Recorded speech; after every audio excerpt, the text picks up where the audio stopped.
Hi everybody, it's Phil here from Telford Koi Ponds on this gloriously sunny Sunday in Telford. Today I am going to start the pipe work. So I'm going to start dry fitted pipe work ready for things that are going to happen later this week. So I'll show you that in a minute. But first of all, those of you that watched the last video, you'll see just how far we've come, which is absolutely fantastic. So nothing really much changed in the pond since then. I've had the bottom drain filled up. So that's been filled up for a number of days now. I've just vacuumed it out this morning just to do a bit of a leak test. I've pressure tested the airline and you can see the pond inlets are still there, sticking out, not cemented or anything like that, because obviously we've got to put more after the fiberglass in. So we're really getting there. Pagoda's had 2 coats of paint, so that's fantastic. And earlier in the week, because the fiberglass is coming next week, we bought a big 8 metre by 5 metre tarp, heavy duty tarp. So we had that up over here. We've got to fix to the fence that side, fix to the fence that side. We can put it on strings down on concrete blocks, massive big cover, so it's absolutely going to be spot on for when the fiberglass comes. So that's where we are. Before start doing any pipe work, I'm just going to put up a couple of photos of the plans for the pipe work, so you can see what I'm about to do, and then I'll walk you through a bit at a time. So have a look at the shots, and then I'll catch you up in a bit.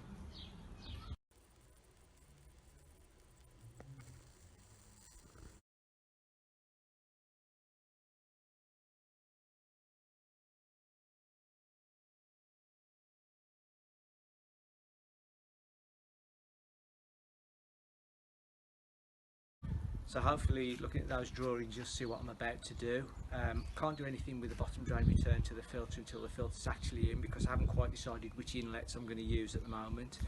But I can do the plumbing that comes, in theory, from the filter back out across the wall, and then tees off to the air source heat pump and through the not skimmer, through the venturi, and also through secondary return if I wanted to do that. So my drawings have been quite accurate up until now, so to try and get a head start and a little bit less cutting, worked out all the pipe work and the fittings that I need. So 2 T's, 3 sweeping elbows, 3 90 degrees, 3 1.5" ball valves, and a whole selection of pipes. So some of the pipes I'm really confident with, so I've cut them to the size that I think they need to be. The longer pipes, I'm a bit more tolerance with those, so I've cut them slightly oversized, so expecting them not to fit, and then I'll cut them down just once I start putting everything together. So I'll leave you for a second, and then I'll meet you in the filter house. So here in the filter bay, you've seen all this before, but there's the 4-inch bottom drain pipe and the inch air pipe next to it. So as I say, I can't really do a lot with that until I've got the filter in and know exactly where I'm standing. All the returns to the pipe, returns to the pond, they're all loose. So they're just there at the moment, and they've all got the loose ends on. So obviously, once the fiberglass has put the king span on, these will then be pushed through the king span, so they're nice and flush. So obviously they'll be glued on afterwards. I've started. I don't know how well you'll see this, but there's lines all over the wall. That's where I reckon the pipe work's going to go. I've put some clips on. Probably need to mess about with those, but I've put some clips on just to start, so I can put some pipe in there and hold it in place. If I need to jiggle it about, I need to jiggle it about. But this is it. This is the start of the pipe work. So let me go and get all my stuff, and then I'll catch you in a second. So as I said, I've drawn this all up once, so to try and make a massive jigsaw puzzle out of it, so I know where everything goes, I've before starting this, I've been through and numbered everything up, so each pipe it's got various numbers on, so I know where they should fit. As I say, some of them have been cut oversized, so I'm going to do a bit more cutting, so I've got the circular saw set up over there, but hopefully I'm not going to be that far out, so I'm going to have to see where this goes and how we work out. So here we go. I'm going to start with this T. So the filter's going to be sitting here. Outlet for the filter will come round this wall across here. There'll be a T there that sends water to the air source heater, which is going to be at the back. The water then comes back and through this venturi return, which can also come back through this one as well to relieve any pressure. I can just take the venturi off and just have a return into the pipe. So yeah, that's the theory. Let's see if it works out. As I say, these are still loose. These won't be cut to size until the fibreglassing is done. So fibreglassing is going to be done this week. Yeah, moment of truth, I guess, when we start putting it all together. So there you go, works. Right. So as I say, I've numbered all these up. Got to remember my numbering system.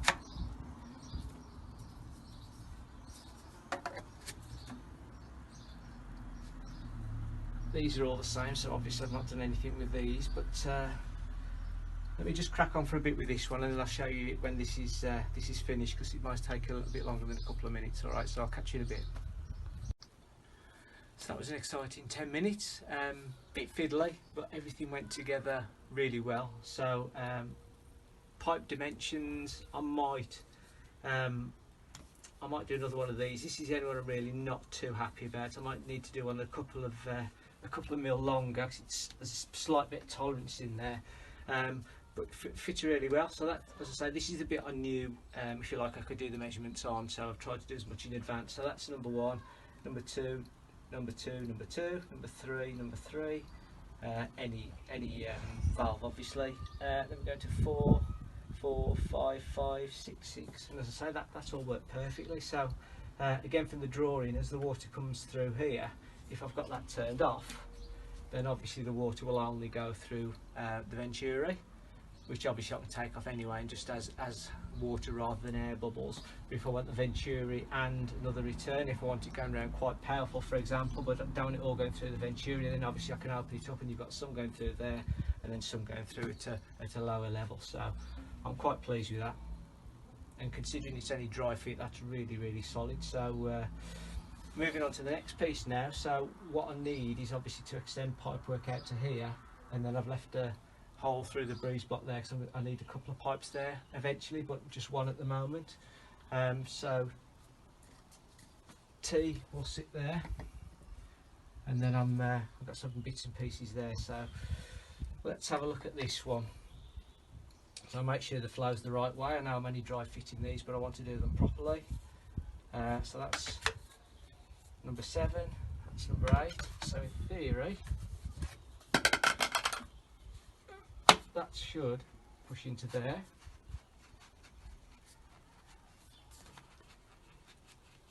That feels okay. And then that should go into there. Number 8, yeah, number 8. Our first problem of the day. Put my brackets too close together. Bit of wiggling. There you go. So these are the ones that I thought might be a bit long. So, oh no, oh, it's only perfect. Perfect again, and the reason for this is the water comes through from the filter. If I want it all going through the back of the pond to the low level return, then obviously I can turn that off, and then there's no venturi, there's no low level return either. So these are the ones I'm definitely going to have a cut and a play about with. So let me have a go at these now, and I'll come back in a couple of minutes and show you what I've been up to. Cheers. So we're back again, and again this is most of it done now. So obviously this T goes through that wall, this pipe goes out through the wall, and then just the other side of this is going to be another ball valve, so I can turn it off to the heat pump if I want to, or not. Sweeping bends round here because I can fit them in, and then again I've got another ball valve there. If you're wondering why I haven't put any clips on or anything to hold this up, this trusty piece of wood, it's because I don't know exactly where the end of the filter, I know it's going to finish sort of on this line here with the edge of the pond, but in terms of where the outlet's going to be, it's 4-inch outlet, which obviously I've got a 4-inch coupling on there, and then a bit of 4-inch pipe, but it's a 4-inch to 2-inch rubber boot, which then a bit of pipe in there. I don't know whereabouts that is inside, because I might have to do a bit of jiggling with the filter depending on how accurate I've been with the bottom drain. So it's held up for now, but again you can see the principle. Filter will be here, water will get pumped out of the filter through the filter chamber on the end into this primary pipe, go through here. I've got a ball valve there in case I ever need to turn that off to disconnect the filter or do something with it, but you know, most of its life that will be left open. So the water will come through down here, and as I say, depending on how I adjust this, half of it, for example, will go through to the air source heat pump and then be brought back into the pond at sort of mid-water. Some of it will then go through the venturi back into the pond to try and get that circular motion, the flow going, and then if I want 2 returns back into the pond, I can open that, and then I'll have some of the water going through the venturi, which is here, and then I'll have some just being returned back to the water. So that is my plan for now. At some point there'll be a second pump on the pond with a different return, which is why I've left these somewhere else for me to put pipes through. But yeah, I can't talk about that too much yet because I haven't told the wife and she's holding the camera, so she might drop it. Over on the other side, I'm not doing much with this at the moment because this is going to be for the skimmer. So I decided not to have an in-wall skimmer. Again, I've just seen too many people on YouTube having leaks and things like that, and I know a lot of people don't have leaks, but with the bad luck we had with the pond to start with, I'm just not chancing everything basically, so I've decided this is a safer option for me. Originally I was going to go with one of those Oazi floating swim skims, 25 or 50, which are the ones that actually just sit in the pond, float around, sucking. But I've decided I'm going to try one of these first. So this is an in-pond gravity skimmer. I'm sure you've all seen these before. These are the ones that go inside the pond, and then depending on what your water level is, they just float and suck the water over the top, but it's in a fixed position. So I'll just put all these little bits and pieces together now. Again, practice fitted. So let me just put some of these on, and then I can show you hopefully where it's going to work in the pond. I'm not going to tighten these up properly, but gives you an idea.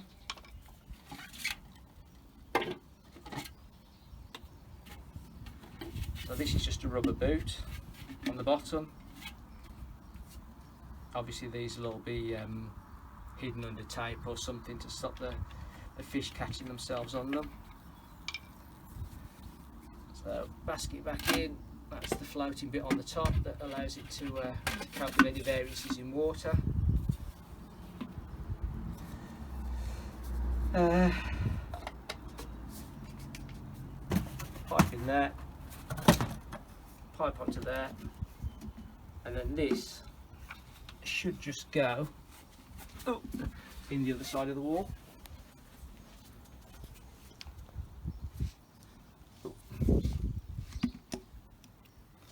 Push that back. So that's obviously ready to be pushed back into the king span. Once it's all done, that should, obviously it'll be solid once it's got all the bits and pieces in, but that should just sit there, and obviously the water levels are a bit higher, so that'll just float at sort of top water level, and then Bob's your uncle. And then, to be honest with you, if it isn't working, or if it's not working out properly, I might still get one of those in-pond skims. But what I can do then is I can just put a grid or something on the front of that, just like one of those baskets that you stop the media pulling in through, and just use this as a second return into the pond. So that will obviously be cut off 90 degree. It will come across, round, up, and then into one of the other inlets in the back of the filter. So that's where we are. I'm really pleased with that. I'm really pleased it's all come together really quickly. So we've got the electrics coming on Wednesday. So on Wednesday, armour cable all around the outside of the house. I know there's lots of switch boxes, junction boxes you can buy. I've decided I don't want one of these where you have to keep wiring it in and screwing it and taking the face off, and it's too fiddly for me. So I'm just going to have a row of weatherproof boxes, basically plug and play. I literally want to put plug on everything and play, so there'll be about 6 of those, giving me 12 plugs to play with. So that's Wednesday, that should all be done Wednesday, and then later in the week, again fiberglass is coming, so fibreglassing should be all done by the end of the week, which is absolutely fantastic because that will lead us on to bank holiday weekend, and that's when I'm going to get the beast in here, get the filter set up properly, all the fittings glued in, and then I'm literally just waiting for the air source heat pump to arrive, which I'm told should be sort of very early May, so fingers crossed for that one. And then I'm nearly there. It'll really be then just ready to put water in, so happy days. I think that's about it. That's where we are for now. Again, thanks for watching, everybody that's followed me on my journey. It's been a bit up and down, but more ups than down now to get us where we are at the moment, so thank you very much for continuing to watch. Anybody that's watching this for the first time, if you like what you see, please subscribe, click the like button, whatever takes your fancy. But I'm going to call it a day there. I'm going to thank you all very much, and I'm going in for a cup of tea. Take care.